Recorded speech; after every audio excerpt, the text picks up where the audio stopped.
let's start the countdown of the best sketches from I Think You Should Leave Season 3. Woo! And let's start with number 26. We each gave it 26, each our bottom sketch of the season, and that is Rat Mom from episode 3, which I thought was a huge waste of Patty Harrison. Yeah, this is the one Patty Harrison sketch on the season, and she's a shining star in the first 2 seasons.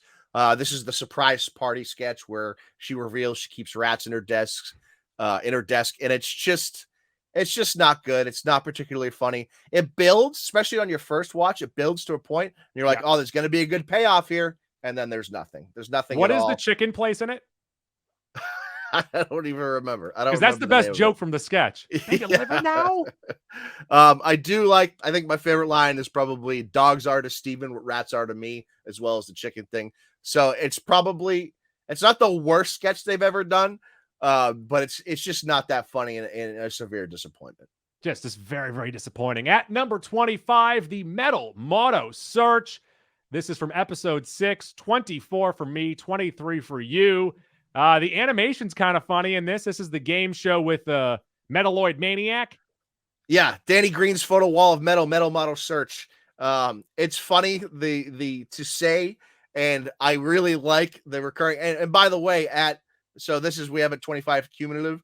Outside of my bottom 2, they all make me laugh. So when he keeps saying on the wall that he built, it gets me every time. That's pretty good.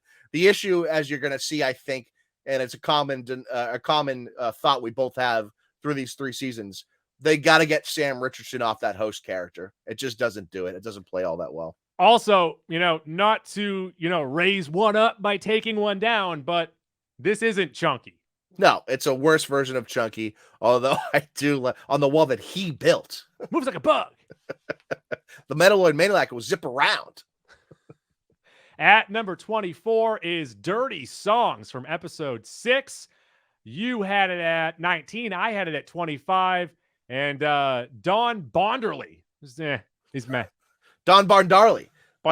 Sorry. This actually keeps moving up my list, and I think this might end up in the mid-teens in a couple months. Didn't love it my first time through, and it keeps getting better. And there's some pretty good quotes in here. When Tim says, "Oh, I got you guys a surprise," and the guy to his left says, "Oh my God, did you get us Coke?" is a good line. And then the first song that old Don Bondarley sings is, "Oh, old Bart dog fuck had a dog a mile long head." Which is ridiculous, but it plays up a little bit more the more you watch it.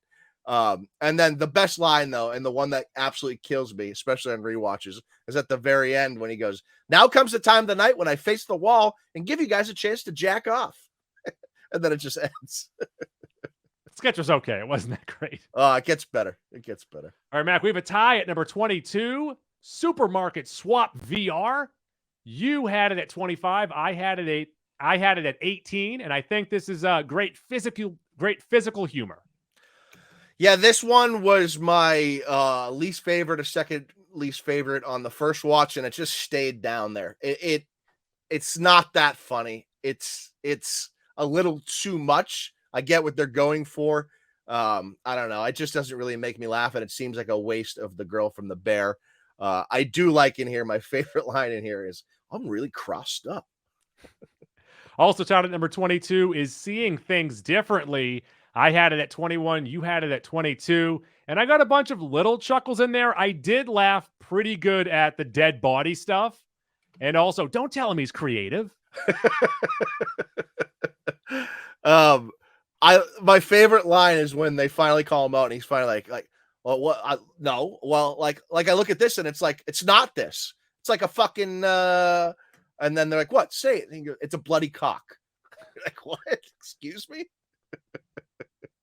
I didn't know Office to Office.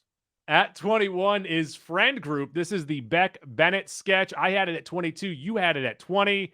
And I do like the $200 for the group of friends. Oh, this has maybe a top 5 line. The sketch isn't great, but there's 2 lines in here in particular that really sell it and put it over. And the first one is at the very beginning, the guy sitting in the corner that ultimately Tim tells he doesn't have friends. He goes, "Yeah, my salad's lights out." Fucking killed me the first time. It gets better every time. And then I like them arguing about what he can do and what tiers here. And then he goes, "You have any friends?" Yeah. He goes, "You do? No, you don't. You don't have any friends." At number 20, I'm sorry, tied at number 19. Another tie here, Whoa. Mac. We got sidewalk parking / Ponytail. This is the Will Forte sketch from episode 2. I had it at number 20. You had it at number 21. I think this could have been a bit funnier, but you get 2 pretty good laughs with the ponytail down below his butthole and the send a picture of diarrhea. That's I've already seen this one.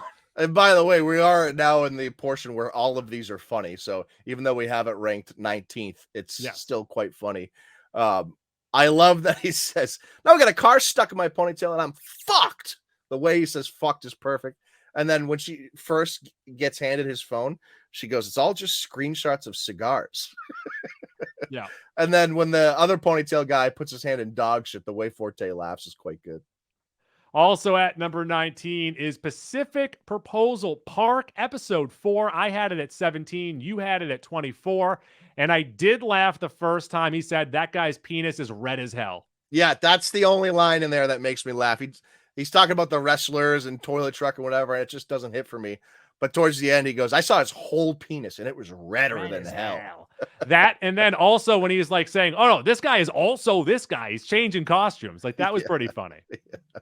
It's just it's the same, and I know it's dumb we say it because Tim plays essentially the same character, but the Sam Richardson character that he always plays just isn't that funny. At number 18, and I had it 23. I didn't really love this sketch, and that is Shirt Brothers from episode 4. You had it at 17, and I think my big issue is it goes on way too long. It goes on way too long, but then the payoff, at least for me, is super funny when the daughter has her little freestyle, her solo, and she's just like rapping. Fucking kills me. It makes no sense. Okay. I particularly love this because of like the emo song that's in it. It's like a sneaky good song, a catchy song. But the line that really makes me laugh, and this is the Biff Whiff sketch, and a bit of a disappointment considering how good Crashmore was.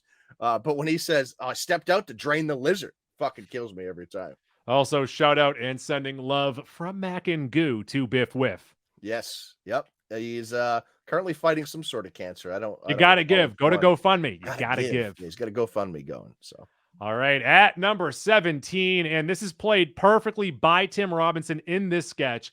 That is Gelutol from episode 4. I had it at 15. You had it at 18. And the way that he is able to move from like being in a commercial that is selling you the drug into just yelling at someone is a masterclass. The guy that's the foil in this sketch is perfect too. Him just playing dumb. Why didn't you tell him about it? I fucking hate that guy. I don't like him. I don't want him to have hair. Yeah. And then finally, when he breaks down and says they're talking about sex, Tim just goes, "Fingering." Yeah. What are you guys talking about? Fingering. Fuck do I care? So it's not called Gelutol. I've been saying it wrong. And then he made his wife put the green jacket back on, even though she was hot, because it's a St. Patrick's Day party. He thinks that's going to help. Also, no one else at the party was wearing green, so it doesn't matter. Not one person. No. But great stuff. At number 16 is talking about kids. This is the Jason Schwartzman sketch. 16 from both of us, actually. Whoa. And, everyone here thinks I'm the coolest guy now. This one definitely goes on too long, but there's some pretty decent laughs throughout. Hey, everybody, look, the dog's blowing me. I think when the next guy sits down and says it, that was the funniest one. I just like the idea Dog's blowing me now.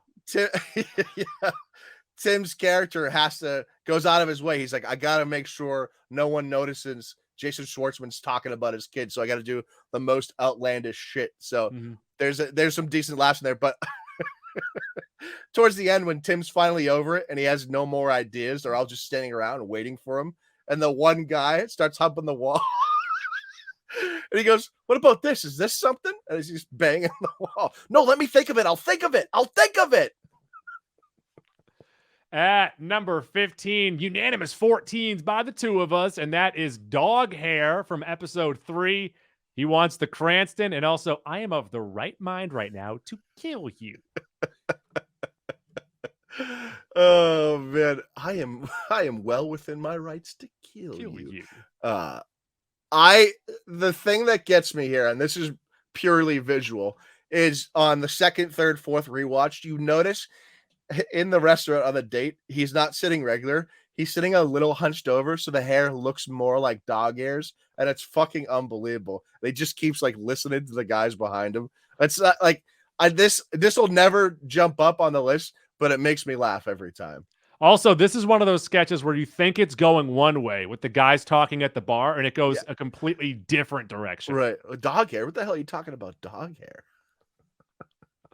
All right. Tied at number 13, Mac. This is actually your number 5. I didn't love this sketch, and that is Street Sets. Oh, I love this one. This one, outside of the driving crooner, might have got me to laugh the most the first time through. Fred Armisen, he says, "You kids have been so nasty to me lately. I had to do something." And he hires Street Sets to set up this fake fight where he beats up a kid. But then in the video, it's clearly like a 50-year-old man. And then he's commentating the whole time once he realizes it's terrible. And my favorite line, he goes, he kept saying if these stunts look good, he could get into the Jump Junkie stunt crew. I said, I don't care how this helps you get into Jump Junkies. And then the kid is like, who was shooting this? Who are you going to say shot this? Brian from work. Yeah, Brian Cambridge. I thought this was kind of a missed opportunity. I don't know. Oh, I loved it. I thought I don't know, there's something about this sketch that felt kind of hollow. Like it wasn't filled in properly. It's like the quickest sketch maybe in the whole thing, but I thought it was great. Maybe not perfect, but great. Didn't do it for me. Also tied at number 13 is the live studio audience from episode 2. TKK Jewelers and L&L Limos are scams. Another one that probably goes on a little bit too long. Yeah. And it's a real roller coaster ride. My favorite line is when he's describing how the watch exploded. He goes, bent wrist, thing fucking exploded. I also loved in the limo, the wall kept on closing. And I saw this arm reach over, and he had the Super Bowl ring on. He's taking my ice. The springs went in her soup. There was 300 springs in her soup. And then I think one of the best lines from the whole season, and he goes, you really can't do anything when someone says shut up. And then the guy behind him in the audience nods in agreement. All right, here at number 12, a part of the Dirty Dozen. Bart's Barley from episode 1, the first sketch of the season. I had at 11, you had at 12. And, once he starts losing an argument, he just pops on his phone. He slouches down. What it sells it is him slouching down and doing it. He like tucks his neck in. And if you start to win, I go on my phone. I can go on here for hours. I'll size you up and I'll cut you down. I have so much stuff in my phone. Music, apps, games, obviously. A medieval game, obviously a jousting game. I love my phone. It's a great sketch. And then I think it's the third guest they show when he slouches and he says, my mom gets kidnapped. I'm like, what? And she's texting you about it? The guys are. Put an apple in her mouth. Keeps talking under his breath, too. All right, Mac. We have a tie at number 10. Tie at number 10. Top 10. This one you had in the middle. I had at number 7, and that is the Darmine Doggy door. And for 50 seconds, I thought there was monsters on the world. Yeah, I got to be honest, Goo, and credit to us for not doing this initially. I had this second to last on my first view. Mm-hmm. Too much, too overboard, didn't get it, didn't love it. And then I also was like confused because this is one of the first ones the internet loved. And I was like, it's just too much, it's overboard. But what really sells it to me on the rewatch, and it's still, not near the top for me, is when the fucking monster first comes through the door and Tim's sitting on the couch and he just goes, like doesn't react. It's so good. But I didn't know what the fuck was happening because I've barely been sleeping since my wife got flipped upside down by a swing dancer at a wedding.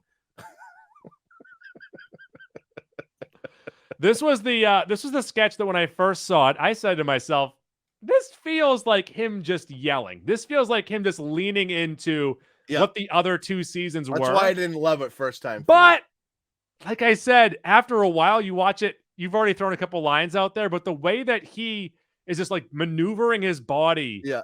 and the swing dancing line kills me. And ultimately, I think why I kept moving up after my first watch is thinking about the idea that because this happened to him, the pig with the Richard Nixon mask, he invented a new doggy door. Also on the world, once again, Yeah. monsters on the world. And the way he tails off while he's saying that is perfect too. On the world. Also at number 10, back away, Banana Breath. What the hell did you just eat? A banana? This one I wasn't sure if I liked the first time through because I was like, I like that line. Tim. I like Tim's that line not in from the it. get-go. What's Yep. going on here? But the way that she, other than Tim and a Tim character, maybe the Tim Meadows character as well, she's my favorite character from the host season. She carries a sketch. Right? It's just her. Yeah. Back the banana, it just doesn't make sense, and it's so perfect.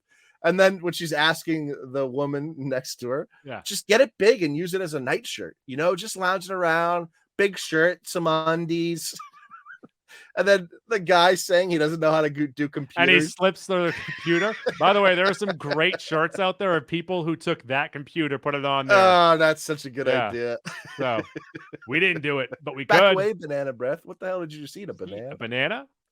All right, Mac. At number 10, we have Mortal Enemies from episode 1. This is also known as the Team Building Workshop, and it all started because of the teacher. I'm not a teacher. Maybe he walked in on me in a dream when I was about to have an orgy and he wrecked it.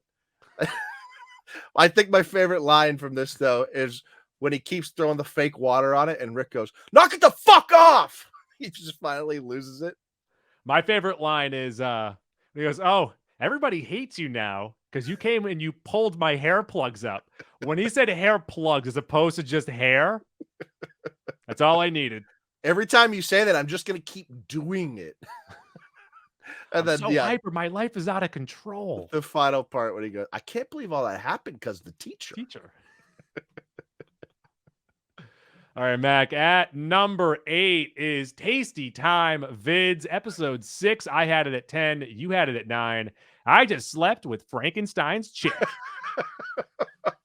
This one's all over the map. I didn't know if I loved or hated this one on the first time through, but this is the Connor O'Malley one, and he's fucking perfect in this. And in the office, when he's like, "That's Tasty Time Vids. That's me. You should check it out. I post really funny stuff. New funny videos starting today, every Friday." And then obviously, I think I just slept with Frankenstein's chick. And Tim reading the text messages in bed next to presumably his wife, who they never even show, is so perfect. And then the second or the third time they cut back to O'Malley, when he's like, "The woman that played Frankenstein's chick is saying that I paid her in fast food. They're saying I paid her in a Santa Fe chicken sandwich." Fucking unbelievable. All right, Mac. At number 7 is Richard Becker, Jellybean from episode 3. What did I said Breck. I have Becker on the mind. Like always. I got Sam Danson. What the fuck am I talking about? Sam is his character from Cheers. I have Ted Danson. I just got Ted Danson, everything Ted Danson in my mind. Brecky, Jellybean from episode 3. I had it at 9. You had it at number 7. What are you doing? I'm just grinding harder at whatever he's doing. Riding a fucking bike.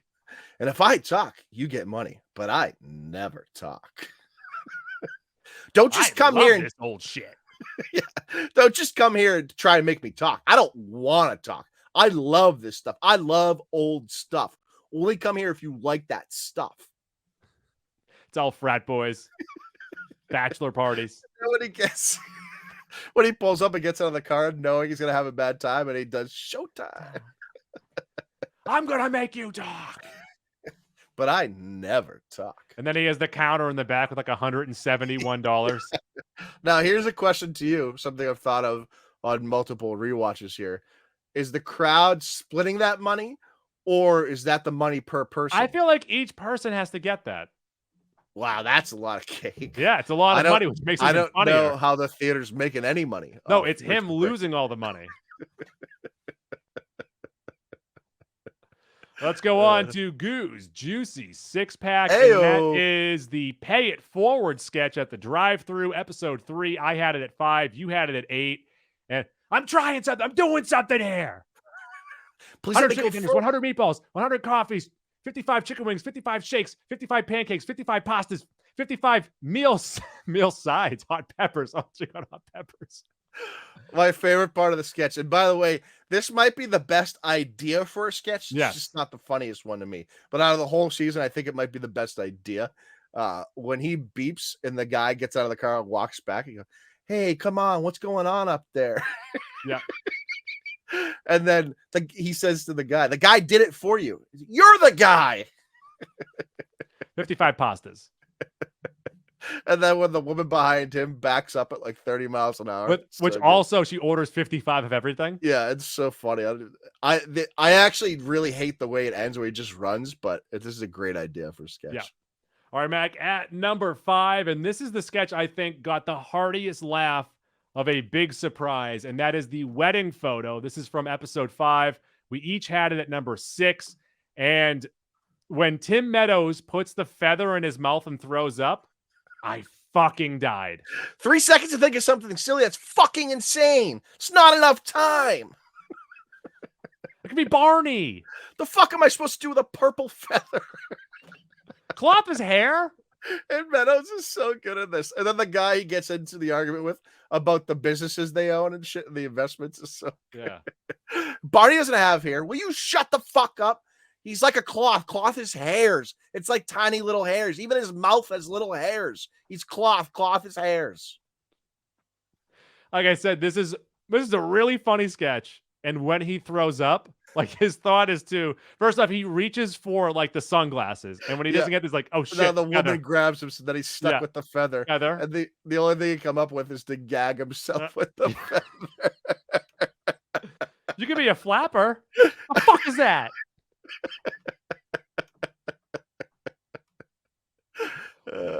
All right, Mac. Guess what is next?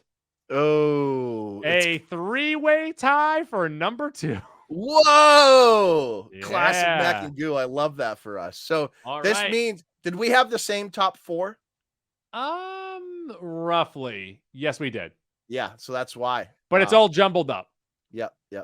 So this next one was my number 1, and the one where I said, this is a perfect I Think You Should Leave sketch, because you think it's going to be this like big, lavish sketch of like this big bachelor style event. And what it is in the background, Tim is obsessed with the zip line. Now, as I said at the beginning of this episode, I have a Mount Rushmore. I have a top 4, clear top 4, and I think you can argue any of them as number 1, which is not necessarily like the other 2 seasons. For me, there was like a clear number 1 in the other 2 seasons. This top 4 is loaded, so it was your number 1, my number 4, but I'm perfectly fine if someone has this number 1. We have Mike from Adventure 365 pulling too hard on the zip line. Ronnie, all you do all day is go on the zip line. And he rushes through dinner to go back to the zip line. It's response to that first part. He goes, I do like that you can drop into the pool, but I'm just trying to remember. He's too rough on the rope. He pulls on he wrenches on the rope. What's also great too is that in the like opening credits of that, you can see him very small in the background using the zip line. Yeah. And then when they're eating, how do you think your relationship is with so and so? Good. Runs and takes off like a child. And then obviously when they do the redux, it's just like him 3 times flipping and spinning into the pool. It's fucking so good. Yeah. So that was my number 1. Then also at number 2 here, I had it at 2, you had it at 3, and that is feed eggs. What the hell? I think that's the best line from the season is it's got a bush. What the hell? Also, I love the sight gag of him being talked to by 2 different people. Yeah. And he's just zipping eggs back and forth the entire time mouse and reading what it says. And then he explains to them what is happening. And they're in Well, complete horror. but my favorite part is he's not telling them anything. And then Yeah. finally they realize he's not paying attention. So then he lets them into what's going on. Yes. That one egg was 40 eggs. I don't know. I've never gotten here before. You should Porn. be allowed to look at a little porn. That's a nude egg I won from my game. I'm not in trouble at all. I also love the was it hey big boy, you're looking at a nude egg. Yeah. And then, hey, would you like to buy 80 more eggs? And he says yes and types yes. Kills me. Also, this has been the one that has gotten the best like internet either memes or photoshops. Yeah. And the best one of that is from Arrested Development of Buster holding the 2 eggs. This is what I want at war, mother. It's got a bush. What the hell? Porn. It's a nude egg I won from my game. I'm not in trouble at all. All right, Mac. At number 2, you're driving with the driving crooner, baby. This one on the first watch.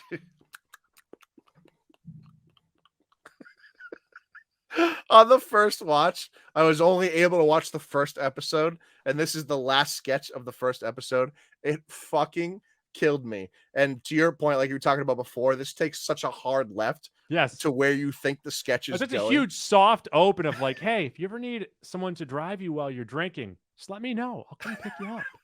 Fuck! They're trying to make it look fake. And then the passenger is like, what?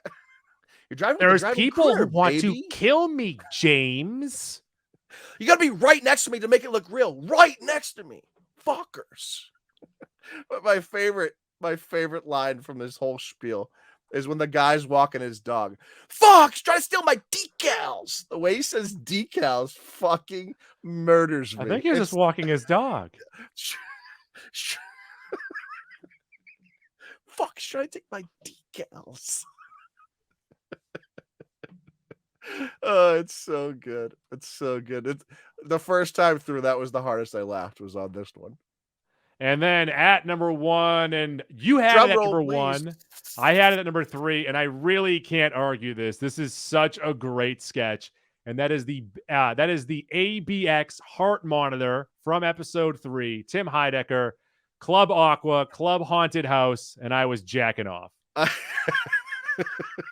I think maybe why I didn't laugh as hard at this one as maybe driving crooner, especially first time, is because you have to read some text for it, so they're not actually saying it out loud. But as I said with Pay It Forward, other than that one, this is probably the funniest idea from the whole season. Like your doctor that you go to, your cardiologist, is now monitoring your heart 24/7, but he's so jealous of your social life, he's trying to weasel his way. I really want to check out Haunted House. I actually want to go to Haunted House more than I want to go to Aqua. And then when he goes to Haunted House and he leaves his wife outside. All right, I'll see you later. And then that's unbelievable. But the first time he texts him, there was a spike last night where you at Haunted House, and then Tim just says, I jacked off. And he says, for 15 minutes. And then the next night, your heart's going nuts right now. Are you at a Haunted House? I'm jacking off. No, you're not. I'm outside. Come get me. And then he comes outside, and the bouncer asks the wife too, and he goes, no. He hugs and kisses his wife, pats her on the back, and they just part ways. Yeah. Best sketch of the year. So but let me ask you this, so Mac. Where would that sketch rank, say, in season 2? That's a great question. A great question. So let's look at the top of season 2 here. Let's look at what we had at the top of season 2. We had Ghost Tour number 1, Safari Flaps 2, Dan Flashes 3, Corn Cob TV Coffin Flop 4, Everything's Upside Down Carl Havoc 5. So maybe 4th or 5th, maybe in that range for me. Yeah, it would be top 10. Yeah, and then you get Sloppy Steaks and Crashmore. It might, it could maybe even move up to 3. I think the top 2 though, Safari Flaps and Ghost Tour, are locked in top 2 there. All right, Mac, let's quickly recap our top 26 sketches from I Think You Should Leave season 3. And that is at number 26, Rat Mom. At number 25, Metal Mono Search. At number 24, Dirty Songs. At number 22, we've got a tie, Supermarket Swap VR and Seeing Things Differently. At number 21, Friend Group. At number 19, we've got another tie, Sidewalk Parking, Ponytail, and Pacific Proposal Park. At number 18, we have Shirt Brothers. At number 17, Gelutol. 16 is Talking About Kids.